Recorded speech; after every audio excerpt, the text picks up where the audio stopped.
Arrhenius dapat mencangkup konsep Arrhenius dan Bronsted-Lowry.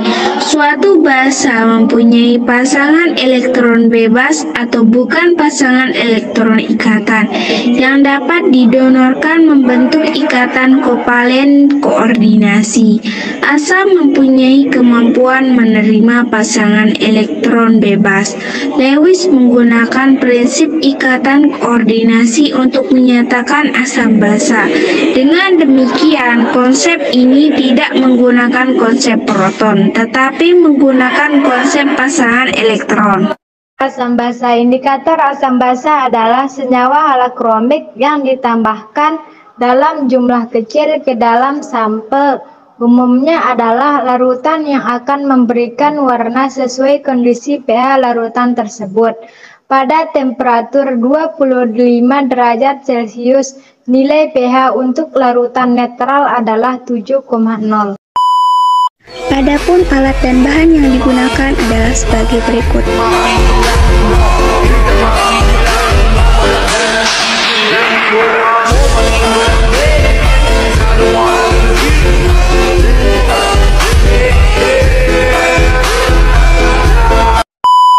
Dalam praktikum ini, kita menggunakan 4 indikator alam, yaitu yang pertama, kulit buah naga, yang kedua, kunyit, yang ketiga, bunga geranium, yang keempat, bunga Adam Hawa. Sedangkan larutan-larutan yang kita gunakan yaitu air sabun, air cuka, air bayam, air sumur, air gula, air tomat, air garam, air jeruk nipis, air kapur, air aki. Dari larutan-larutan tersebut, kita dapat membedakannya menjadi 3 macam, yaitu larutan asam, larutan basa, dan larutan netral. Yang termasuk larutan asam yaitu air jeruk nipis, air tomat, air garam, air aki, dan air cuka. Sedangkan basa yaitu air sumur dan air sabun. Sedangkan larutan netral yaitu air gula, air kapur, dan air bayam. Yang pertama adalah meneteskan 2 tetes larutan yang akan diuji. Di sini kelompok kami menggunakan indikator yang pertama yaitu indikator buah naga. Indikator buah naga ini akan kita teteskan di plat tetes sebanyak 2 tetes dalam 1 lubang. Indikator buah naga yang berwarna magenta atau panta yang sudah kita tetesi di plat tetes akan kita campurkan dengan larutan pertama yaitu larutan sabun yang bersifat basa. Lama-kelamaan warnanya akan berubah menjadi warna ungu. Indikator buah naga yang berwarna magenta atau panta yang sudah kita tetesi di plat tetes selanjutnya akan kita campurkan dengan larutan yang kedua yaitu larutan cuka yang bersifat asam, tetapi warnanya tidak mengalami perubahan, warnanya tetap yaitu magenta atau panta. Indikator buah naga yang berwarna magenta atau panta yang sudah kita tetesi di plat tetes akan kita campurkan dengan larutan yang ketiga yaitu air bayam yang bersifat netral. Lama-kelamaan warnanya akan berubah menjadi warna coklat. Indikator buah naga yang berwarna magenta atau panta yang sudah kita tetesi di plat tetes selanjutnya akan kita campurkan dengan larutan yang keempat yaitu air sumur. Tetapi warnanya tidak mengalami perubahan, warnanya tetap yaitu magenta atau panta. Indikator buah naga yang berwarna magenta atau panta yang sudah kita tetesi di plat tetes akan kita campurkan dengan larutan yang kelima, yaitu larutan gula yang bersifat netral. Lama-kelamaan warnanya akan berubah menjadi warna pink muda.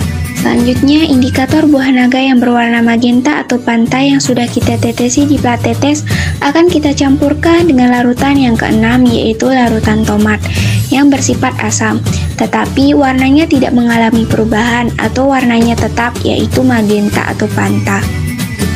Naga yang berwarna magenta atau panta yang sudah kita tetesi di plat tetes akan kita campurkan dengan larutan yang ketujuh yaitu larutan garam yang bersifat asam. Lama-kelamaan warnanya akan berubah, akan tetapi warnanya tidak menyatu dengan warna dari buah naga tersebut. Warnanya akan menjadi warna pink keputihan. Indikator buah naga yang berwarna magenta atau panta yang sudah kita tetesi di plat tetes akan kita campurkan dengan larutan yang ke-8 yaitu larutan jeruk nipis yang bersifat asam. Tetapi warnanya tidak mengalami perubahan atau warnanya tetap yaitu magenta atau panta. Larutan kapur yang bersifat netral, tetapi warnanya tidak mengalami perubahan atau tetap, yaitu magenta atau panta. Indikator buah naga yang berwarna magenta atau panta yang sudah kita tetesi di plat tetes akan kita campurkan dengan larutan yang ke-10, yaitu larutan air aki yang bersifat asam. Lama-kelamaan warnanya akan berubah menjadi warna ungu. Sama seperti cara yang pertama, yaitu meneteskan 2 tetes larutan ekstra kunyit ke dalam 10 lubang plat tetes menggunakan pipet tetes, dan yang nantinya akan kita campurkan dengan 10 larutan yang telah kita buat. Indikator ekstra kunyit yang berwarna kuning telur yang sudah kita tetesi di plat tetes akan kita campurkan dengan larutan yang pertama, yaitu larutan air sabun yang bersifat basah. Lama-kelamaan warnanya akan berubah menjadi merah bata. Indikator ekstra kunyit yang berwarna kuning telur ini selanjutnya akan kita campurkan dengan larutan yang kedua, yaitu larutan air cuka yang bersifat asam, tetapi warnanya tidak mengalami perubahan, warnanya tetap yaitu kuning telur. Berikutnya indikator ekstra kunyit yang berwarna kuning telur yang sudah kita tetesi di plat tetes selanjutnya akan kita campurkan dengan larutan yang ketiga, yaitu larutan air bayam yang bersifat netral. Lama-kelamaan warnanya akan berubah menjadi warna hijau tua. Indikator ekstra kunyit yang berwarna kuning telur yang sudah kita tetesi di plat tetes selanjutnya akan kita campurkan dengan larutan yang keempat, yaitu larutan air sumur yang bersifat basah, tetapi warnanya tidak mengalami perubahan atau warnanya tetap, yaitu kuning telur.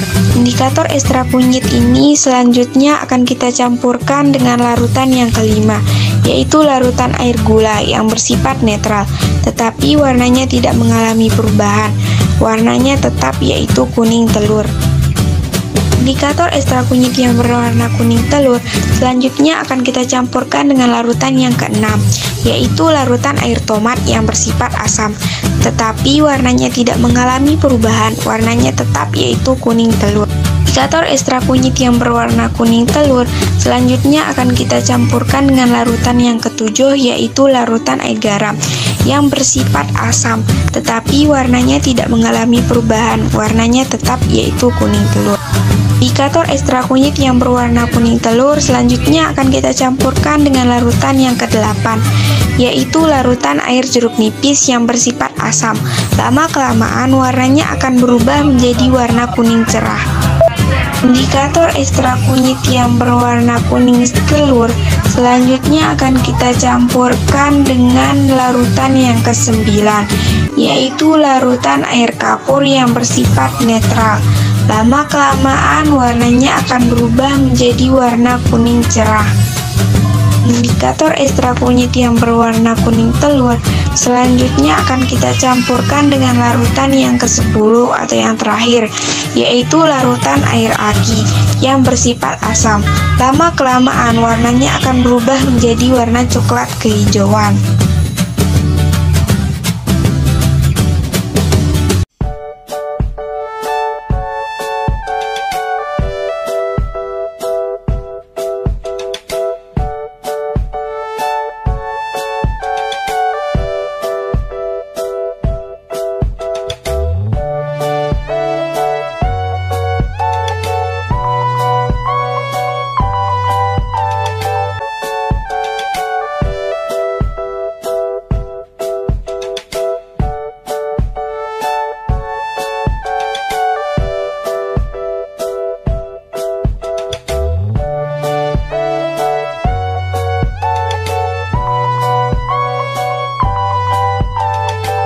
Indikator bunga geranium yang berwarna putih tulang yang sudah kita tetesi di plat tetes selanjutnya akan kita campurkan dengan larutan yang pertama, yaitu larutan air sabun yang bersifat basah. Lama-kelamaan warnanya akan berubah menjadi warna kuning.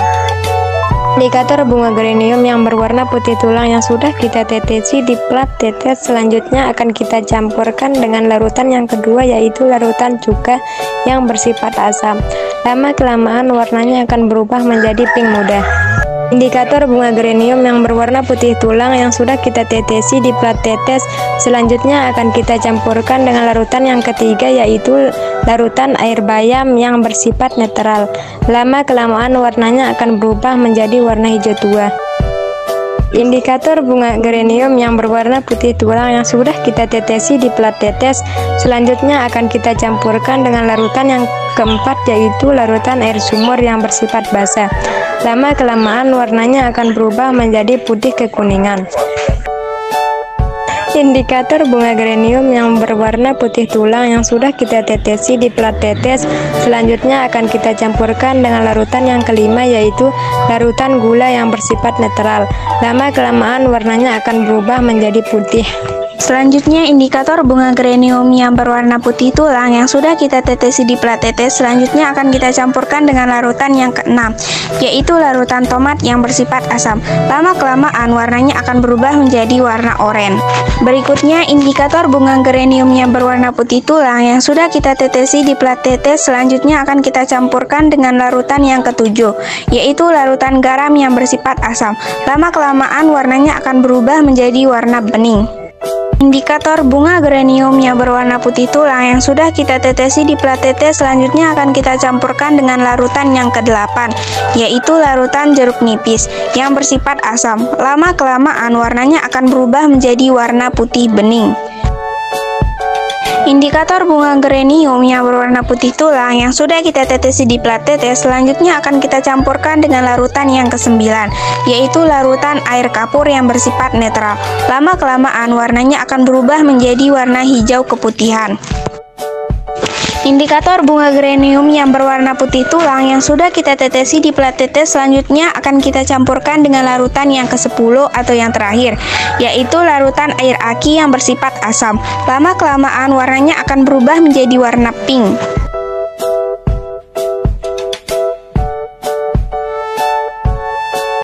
Sama seperti cara yang pertama atau yang sebelum-sebelumnya, yaitu meneteskan 2 tetes larutan ekstrak bunga Adam Hawa ke dalam 10 lubang plat tetes menggunakan pipet tetes, dan yang nantinya akan kita campurkan dengan 10 larutan yang telah kita buat.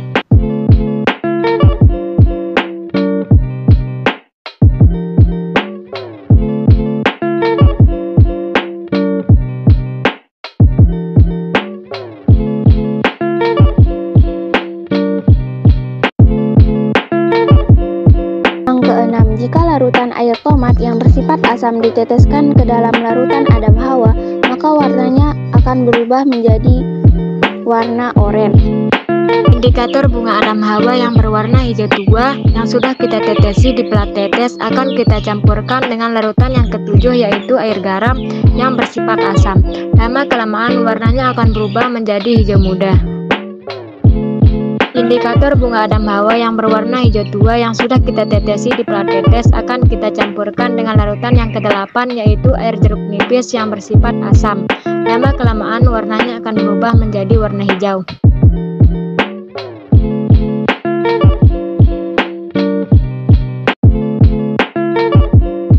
Indikator bunga Adam Hawa yang berwarna hijau tua yang sudah kita tetesi di plat tetes akan kita campurkan dengan larutan yang ke-9, yaitu larutan air kapur yang bersifat netral. Lama-kelamaan warnanya akan berubah menjadi green tea.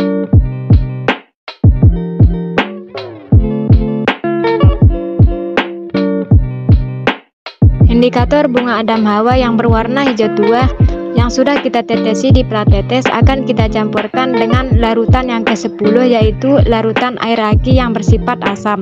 Lama-kelamaan warnanya akan berubah menjadi warna coklat.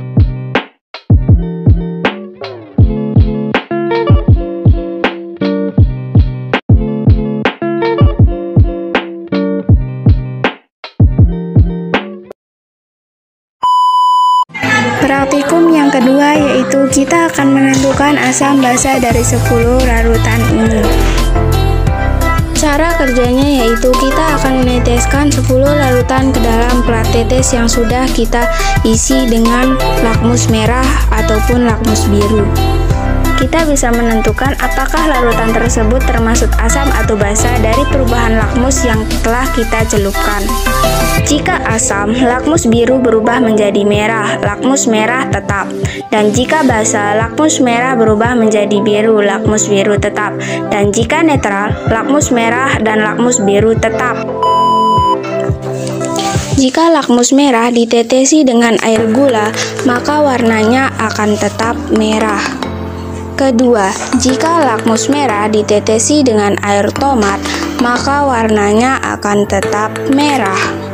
3. Jika lakmus merah ditetesi dengan larutan air bayam, maka warnanya akan tetap merah. Keempat, jika lakmus merah ditetesi dengan air garam, maka warnanya akan tetap merah. Kelima, jika lakmus merah ditetesi dengan air cuka, maka warnanya akan tetap merah. Keenam, jika lakmus merah ditetesi dengan larutan aki, maka warnanya akan tetap merah. Ketujuh, jika lakmus merah ditetesi dengan larutan air kapur, maka warnanya akan tetap merah. Kedelapan, jika lakmus merah ditetesi dengan larutan air jeruk nipis, maka warnanya akan tetap merah. Kesembilan, jika lakmus merah ditetesi dengan larutan air sumur, maka warnanya akan berubah menjadi biru. Terakhir atau yang ke-10, jika lakmus merah ditetesi dengan larutan air sabun, maka warnanya akan berubah menjadi warna biru. Jadi beginilah kira-kira perubahan dari kertas lakmus tersebut. Sama seperti cara yang pertama, yaitu kita akan menaruh lakmus biru ke dalam plat tetes yang nantinya kita akan mencampurkannya dengan 10 larutan yang telah kita buat tadi. Pertama, lakmus biru akan kita campurkan dengan larutan air gula, maka warnanya akan tetap biru. Kedua, jika lakmus biru kita campurkan dengan larutan air jeruk, maka warnanya akan berubah menjadi merah. 3. Jika lakmus biru kita campurkan dengan larutan air garam, maka warnanya akan tetap biru. Keempat, jika lakmus biru kita campurkan, maka warnanya akan merah. Kelima, jika larutan air aki kita campurkan dengan lakmus biru, maka warnanya akan merah. Keenam, jika lakmus biru kita campurkan dengan air cuka, maka warnanya akan berubah menjadi merah. Ketujuh, jika lakmus biru kita campurkan dengan larutan air sumur, maka warnanya akan tetap biru. Kedelapan, jika lakmus biru kita campurkan dengan larutan air sabun, maka warnanya akan tetap biru. Kesembilan, jika lakmus biru kita campurkan dengan larutan air bayam, maka warnanya akan tetap biru. Kesepuluh atau yang terakhir, jika lakmus biru kita campurkan dengan larutan air kapur, maka warnanya akan tetap biru. Jadi beginilah kira-kira perubahan dari kertas lakmus biru tersebut jika dicampurkan dengan larutan yang 10 tadi. Praktikum yang terakhir yaitu kita akan mengukur pH meter dari 10 larutan ini dengan cara mencelupkan pH meter ke dalam 10 larutan tersebut. Jika pH meter dicelupkan dalam larutan jeruk nipis, maka warnanya akan berubah. Dari situ kita bisa mengetahui atau mengukur pH-nya. pH dari larutan jeruk nipis adalah 4. Kedua, jika pH meter dicelupkan dalam larutan cuka, maka warnanya akan berubah. Dari situ kita bisa mengukur pH dari larutan tersebut. pH dari larutan cuka adalah 3. Jika pH meter dicelupkan dalam larutan air sumur, maka warnanya akan berubah. Dari situ kita bisa menghitung pH dari air sumur tersebut. pH dari air sumur adalah 4. Jika pH meter dicelupkan dalam larutan aki, maka warnanya akan berubah. Dari situ kita bisa mengukur pH dari larutan air aki tersebut. pH air aki adalah 4. Jika pH meter dicelupkan dalam larutan air tomat, maka warnanya akan berubah. Dari situ kita bisa mengukur pH dari larutan air tomat tersebut. pH dari larutan air tomat adalah 4. Jika pH meter dicelupkan dalam larutan garam, maka warnanya akan berubah. Dari situ kita bisa mengukur pH dari garam tersebut.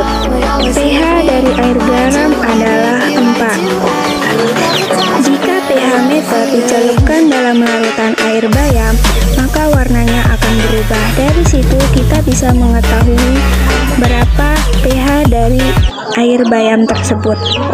pH dari air bayam tersebut adalah 4. Jika pH meter dicelupkan dalam larutan gula, maka warnanya akan berubah. Dari situ kita bisa mengetahui pH dari larutan air gula tersebut. pH larutan air gula adalah 4. Jika pH meter dicelupkan dalam larutan air jeruk nipis, maka warnanya akan berubah. Dari situ kita bisa mengetahui pH dari larutan air jeruk nipis tersebut. pH dari larutan air jeruk nipis adalah 4. Jika pH meter dicelupkan dalam larutan air sabur, maka warnanya akan berubah. Dari situ kita bisa mengukur pH dari larutan air sabur tersebut. pH dari larutan air sabun adalah 4. Jika pH meter dicelupkan dalam air kapur bangunan, maka warnanya akan berubah. Dari situ kita bisa mengukur pH dari air kapur bangunan tersebut. pH dari air kapur bangunan adalah 4. Pengukuran dengan kertas indikator universal mampu mengukur pH suatu larutan dengan satu digit angka, misalnya 7. Pengukuran dengan pH meter mampu mengukur pH suatu larutan hingga 2 digit di belakang koma sehingga lebih akurat. Sedangkan penentuan pH dengan kertas lakmus merah dan biru hanya dapat menentukan sifat asam dan basa suatu larutan tanpa nilai pH. Berdasarkan 10 larutan yang telah diukur pH-nya, larutan yang bersifat asam diantaranya air jeruk nipis, air tomat, air garam, air aki, dan air cuka. Larutan yang bersifat basa hanya air sumur dan air sabun. Sedangkan larutan yang bersifat netral diantaranya air gula, air kapur, dan air bayam. Dan dapat kami simpulkan juga bahwa kertas lakmus merah ketika dimasukkan ke dalam larutan asam warnanya tetap merah, sedangkan kertas lakmus biru ketika dimasukkan dalam larutan asam warnanya berubah menjadi merah. 2. Kertas lakmus merah ketika dimasukkan ke dalam larutan basa warnanya berubah menjadi warna biru, sedangkan kertas lakmus biru ketika dimasukkan dalam larutan basa warnanya tetap warna biru. 3. Kertas lakmus merah ketika dimasukkan dalam larutan netral warnanya tetap merah, sedangkan kertas lakmus biru ketika dimasukkan dalam larutan netral warnanya tetap warna biru.